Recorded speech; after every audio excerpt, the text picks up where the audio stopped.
feel guilty when you say no? It's hard saying no when you're used to being a people pleaser and saying yes.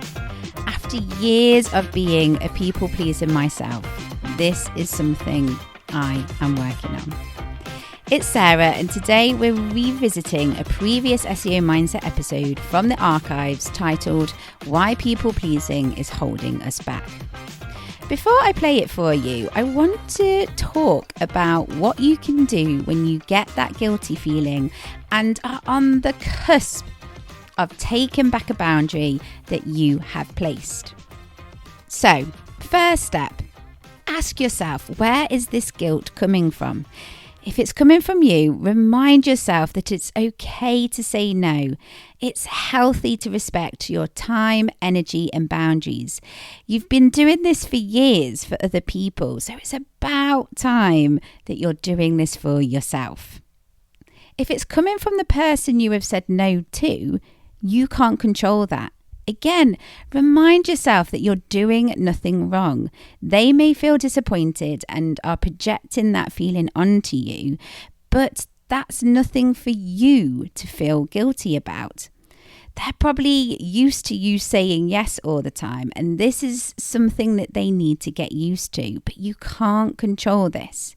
The only thing you can control is protecting yourself and delivering your boundary with care. Second, take a breather and journal your thoughts about the situation. It's much healthier to get your thoughts and feelings out of your head and down on paper. It also gives you time to reflect and sit with it. Third, do something that will make you feel good, something that you know is gonna get you smiling, get you feeling good in your body. Especially if you notice that this situation has brought up some certain feelings for you. Exercise is always good. This could be taking yourself for a walk, get it out there in nature. It might be going to the gym or doing a home workout. Whatever exercise is good for you, do it. Finally, remind yourself this will get easier the more times you do it. Hopefully, these steps will come in handy next time you feel that guilt and enable you to keep those boundaries that you have put in place. Before I play the episode, a reminder of how you can support us. If you enjoy what me and Tasmin are doing, you can give us a one-off donation to help us cover costs. And there's a link in the show notes to do that. Massive shout out to everyone who's already done that. And another way that you can support us is sharing our podcast far and wide. Next time you're listening to an episode and you know someone would really enjoy it, find the link and send it to them over WhatsApp, Messenger, carrier pigeon. Okay, that one won't work. But yes, you understand what I'm getting at. Okay, shall we dive into that archive and replay the episode on why why people pleasing is holding us back. So, Tasmin, we are back for another season. I'm so excited. I say that at the beginning of every I need to come up with another word, but every time we start a new season, I'm again blown away with everything that the podcast has given us. It is pretty incredible thinking back to when we first started and all the guests that we've had on, all the topics that we've covered, the live podcast that we've done with Jack Chambers-Ward and Search with Candour. So yeah, it is pretty special when you look back and see what has been achieved. And what's more exciting is usually we are virtual when we record our episodes, but we are in person because for this season and our first episode, we are recording in Lyrebird Studios, aren't we, Tasmin? I know. Well done. Many congratulations on what you've achieved here. How does it feel? How does it feel being in a recording studio? It feels very strangely very homely. I don't know whether that's the feel that you're going for, but it does feel very comfortable, very homely, but at the same time really professional. There you go. Do you feel like you're instantly in professional podcast hosting mode? Absolutely. We've gone up a notch, definitely. You've always got to, I suppose, haven't you? You've always got to go up a notch. So this episode, we are talking about people pleasing, and how this can hold you back. And the reason why, so I've planned this episode, and I think this will resonate with a lot of our audience, because something that I'm very aware of is whenever I'm having conversations with other people, and I think back to what I say, is there's always this excuse of, oh, I'm a people pleaser. This is what I have to do. I have to please other people. And whilst there are good and bad with people pleasing, I want to talk about it today because I want to address why we need to stop doing it so much and the ways that we can stop. But before we do that, let's start from the top. So what does people pleasing mean to you? So I think at the top level, it's either doing or saying something to make someone else happy, or it's even refraining or keeping silent about something to make someone happy. But underneath it, it is that need for validation from someone else. That, we're raised like that, do this because then so-and-so will be happy, or do that and that'll make the other one happy. And there's nothing wrong in wanting other people to be happy. But it's when your own sense of self and self-worth comes from whether somebody else is pleased with you. Yeah, and I don't know whether you'd agree. I completely agree with everything that you've just said there. Definitely relate and resonate with it.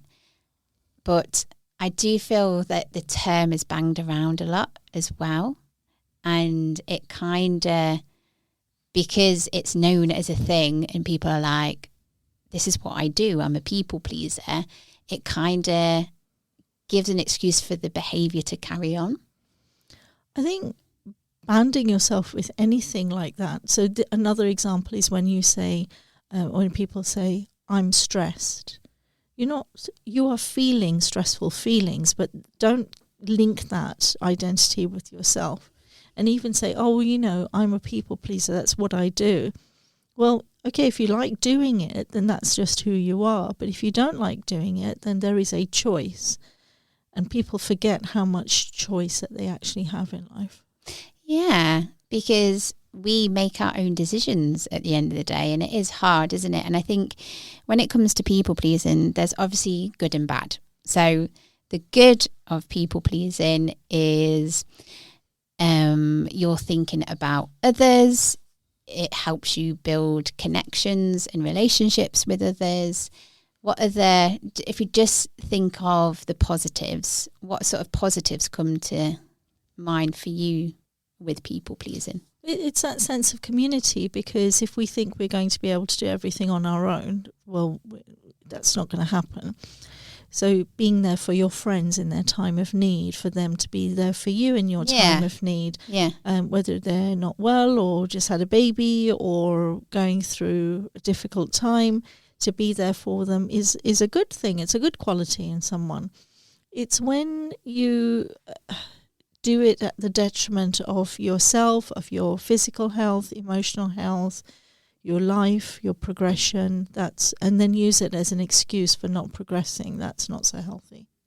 Yeah, and I think, because if you think about the actual term in itself, people pleasing, it's a quite positive term, isn't it? People pleasing means that you're not being selfish, that you're putting other people first. But if I think about the bad of people pleasing, you're always putting someone else first. And I think that's tricky, because you should it's okay to put yourself first.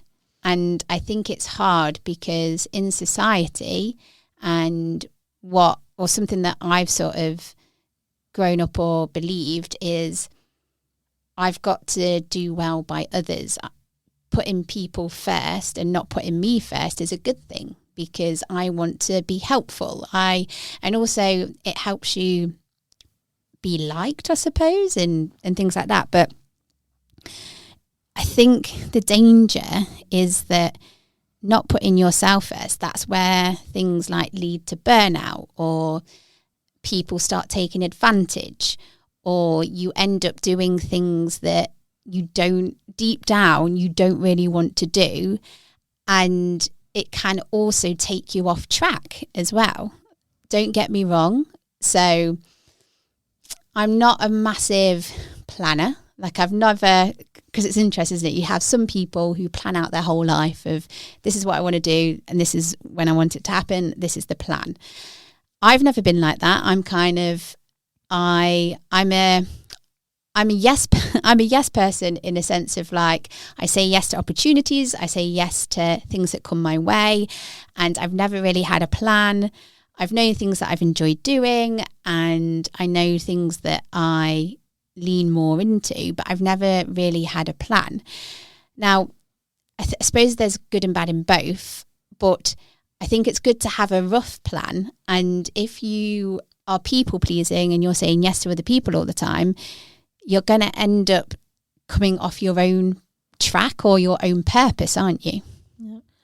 I, unlike you, don't like the term people pleasing. I like the term I'm generous, I'm a good neighbour, I'm a good friend. But people pleasing just rings to me as need for validation from others. And if you're, and what if they're not pleased?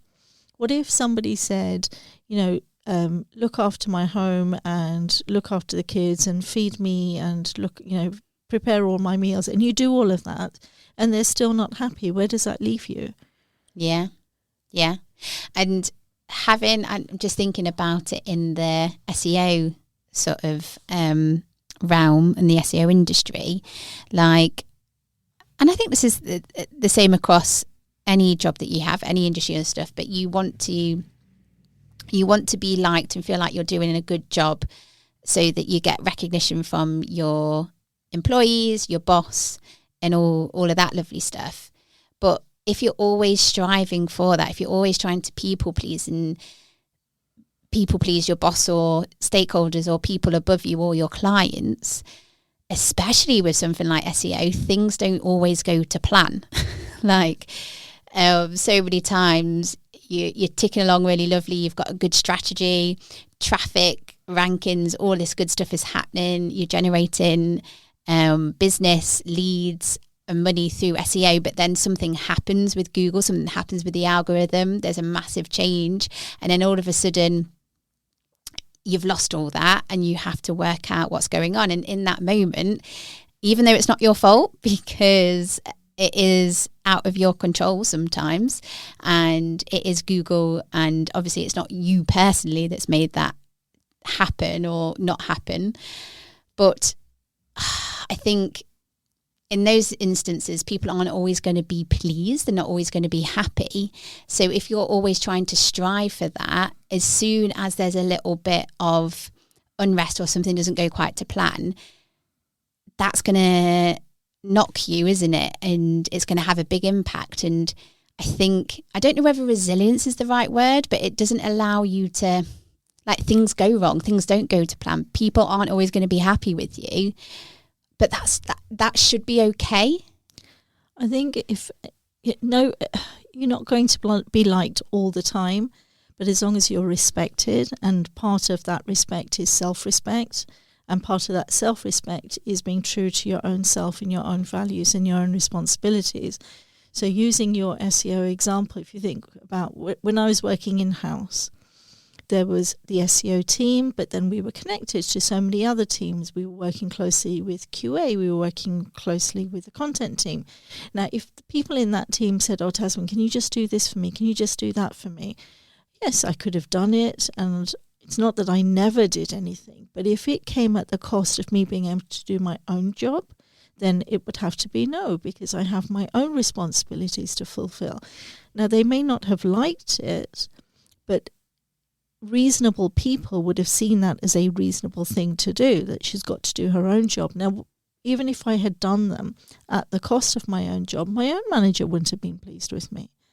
So it's really being clear about what is it that I need to get done, whether it's for me and my long-term plan, for me and the organisation, but that's the bit that you have to satisfy. And if you're saying yes to other people at its detriment, then there's something wrong there. And I remember something that that you've said to me is every time that you say yes to someone else, you're always saying no to yourself. Is that right? Often it is. And another example that we've talked about before is, my friend Yvonne, who was working so a director would say, "Oh, Yvonne, could you just do this?" And she'd say, "I'd love to do that, Mark. Can you tell me what not to do?" Yeah. So I think we're smoothly transitioning into the second part of this podcast, where we're going to talk about how we can stop people pleasing and some of the benefits that we'll see. So before we break, is there anything else that you want to say on the matter of like people pleasing in general, the good or bad, or do you think we've covered everything? I think it's really important for you to remember that you also have a responsibility to yourself. And if you're not pleasing that and paying respect to that, then there needs to be a shift if you want to progress. Okay, well, let's talk more about that when we get back. Did you enjoy your break? I did, very much. You've gone a bit fancy, haven't you, with your water, because you've popped a little bit of elderflower in there. I have. I've got into elderflower. It is elderflower season. I'm told we're coming to the end of it now. But yeah, I've been drinking a lot of elderflower cordial. Yeah? Yeah. Is it, I always think of foods and things that are superfoods, like blueberries are a superfood, and is elderflower, is it an antioxidant? Is it good for you, or does it just taste good? I don't know about that, but I do know the one that my daughter makes, it is sweet, so I think any superfood elements of it have been knocked out by how much sugar is going into it. Oh, true, yeah. I mean, sugar does make things taste good. Yeah. But anyway, are you ready to discuss ways that we can stop people pleasing? Yeah. So I've got a few that I would like to run through, and then, I'd love to get your input, your golden nuggets as ever. So starting with the easiest step. Wow, I say it's easy, maybe not. But anyway, before I derail my own self there, is acknowledgement. So we need to acknowledge what we are doing. We need to acknowledge the times that we're people pleasing. And again, something that we talk about a lot in our podcast episodes is self-awareness. And that is that. Yeah. So without acknowledging that something's going on, until you acknowledge a behavior and understand why you're doing it, what's going on, what triggers, because maybe there's something that's a trigger for you that's making you going to people pleasing. Do you know what I mean? Like, I think the first step is always acknowledging, because if you don't do that, you can't fix it. Yeah. And I think a good way to do that is journaling. So in the evening, today I spent 2 hours painting next door neighbour's fence, and actually it meant that I couldn't take young Marie to her piano lesson or whatever, and it didn't make me feel good. You really trust your gut. If something doesn't feel good, then be curious as to why. I mean, gut feelings is always an interesting one, isn't it? I did so we're both part of the fabulous Women in Tech SEO community that's founded by Reej, and I did a post the other day about listening to your gut feelings, and maybe we do an episode about this, because your gut feeling is there for a reason, because your body is trying to tell you, hang on a minute, I don't feel comfortable in this situation or what's going on. So again, acknowledge if your body is telling you that something doesn't feel quite right or something's going against what you really want to do, listen to it. Yeah? Yep. Stop making excuses. Feel like I'm getting my sassy, like, stop it. I think we need to stop being, it's just me. It's just my people pleasing ways. I can't help it. I think the more that we make excuses, the more that we're not going to change your behavior. True. Yeah? True. And it's really easier said than done because we make excuses all the time. Like, I think another podcast episodes that we've done is stop excusing bad behavior. Yeah. So what's interesting to me is there's a lot of stuff that goes on that's probably not good for us, that's toxic towards us.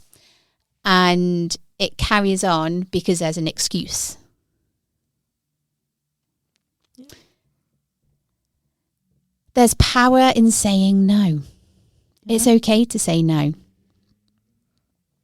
Don't always have to be that yes person. Yeah.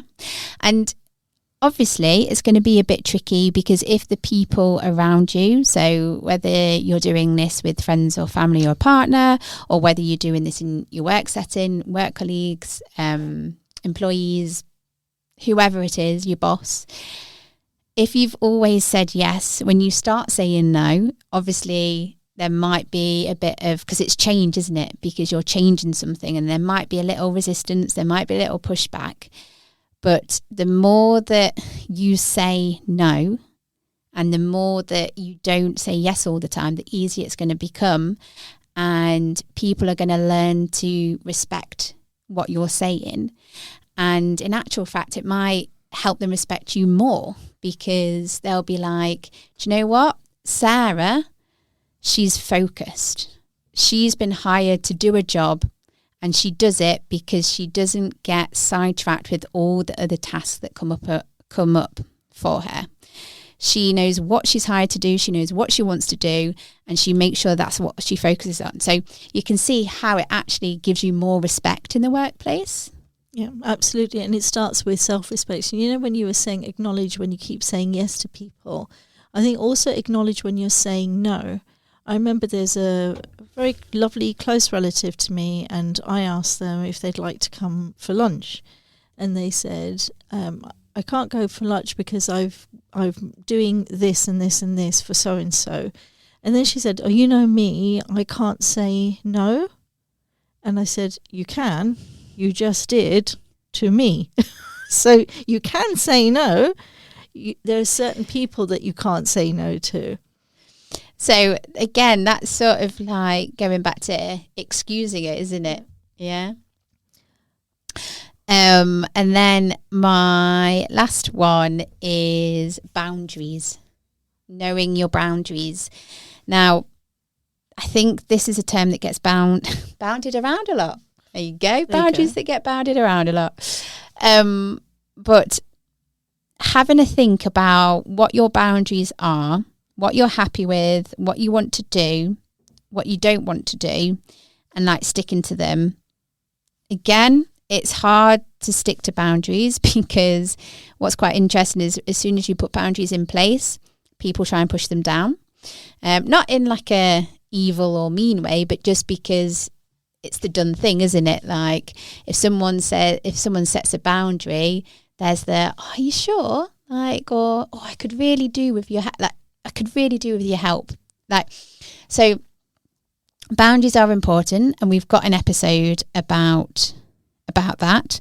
And it is hard. A lot of these things, easier said than done, but the more practice that you get, the easier. So maybe when you're thinking about boundaries in your work setting, so maybe there are certain things that you will help out the scope of your work, but there's some things that you won't.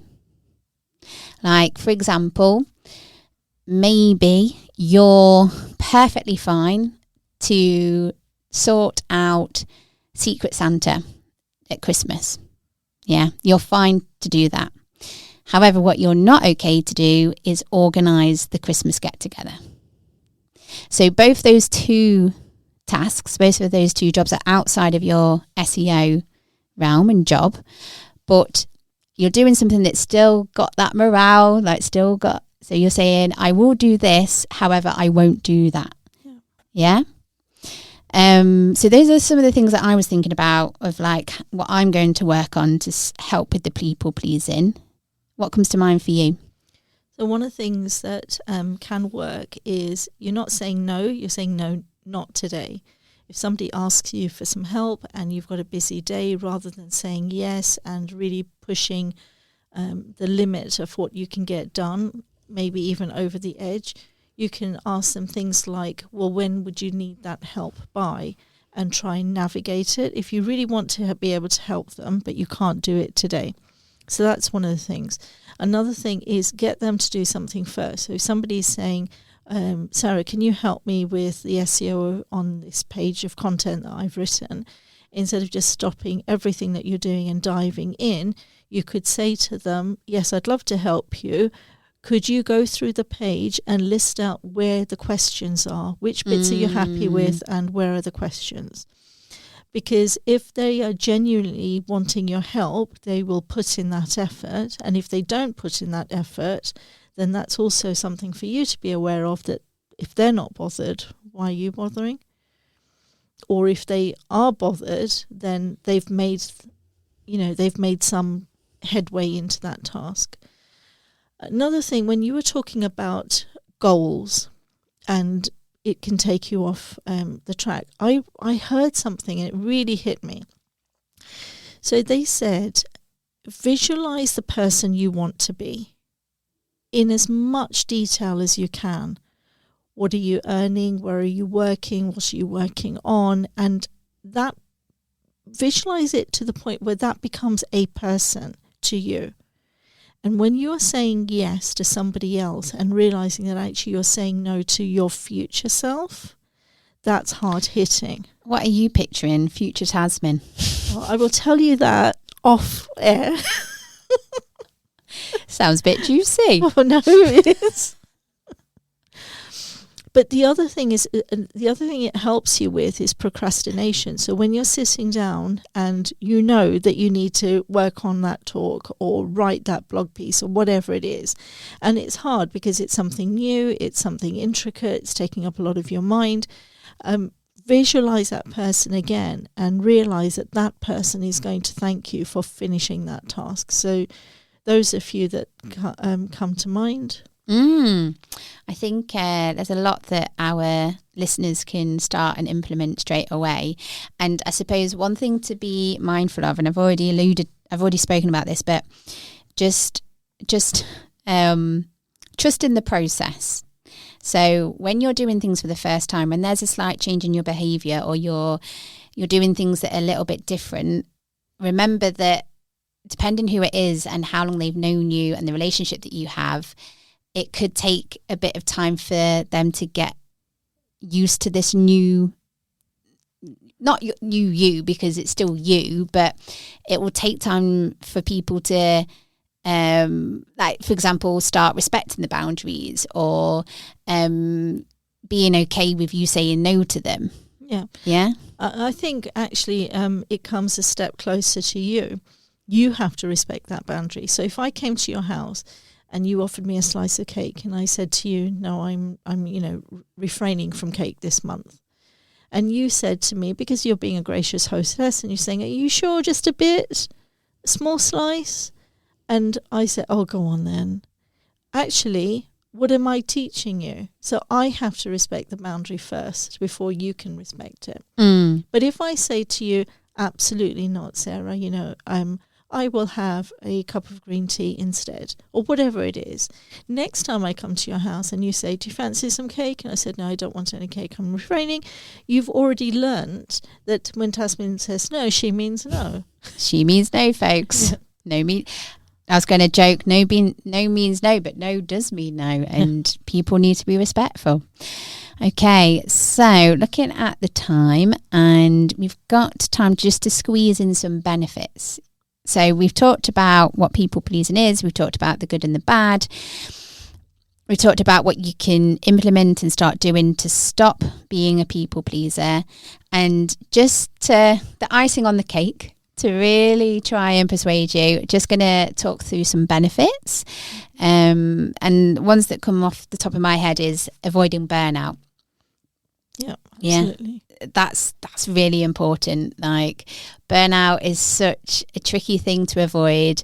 And as soon as you have burnout, it takes a while to come back from. So if you can do stuff that avoids that happening in the first place, you're onto a winner. You're doing something really positive and you're putting yourself first. And I think that is good because the people around you, and I've already said this earlier, it's about the respect, isn't it? But people will hopefully admire that and be like, do you know what? It's great that you're putting yourself first. It's good that you're doing this for you. And it helps you shift that mindset that everyone else matters more over you, when that shouldn't be the case. You're just as important as everyone else on the planet. Other benefits is you're making sure that you're working and sticking towards your goal. You're on track. Obviously there's going to be things that happen that make you come off course a little bit, or you'll do something and you'll realize, actually, that's not for me. I don't like it. What's my next thing? That's fine. But what you don't want is people pleasing to be that reason, because people pleasing isn't about you. That's about other people. And I don't know if this is a little bit wishy-washy. I don't know if wishy-washy is the right word to use there, but I feel that the less that you people please, the more that you will lead a fulfilling life. I don't think that's wishy-washy at all. I think that's a very strong word. To lead a fulfilling life is a very strong place to be. I think I agree with everything that you're saying. I feel like there's a different angle to it. It's you taking ownership of your life and the responsibilities you have to yourself. And when you can do that, you will naturally fulfill, work towards your goals and respect yourself. And it's also making it easier for everyone else. If they know that you're not going to necessarily say yes straight away, they then go off and find another solution to this. It helps them, doesn't it, to work on their problem solving abilities.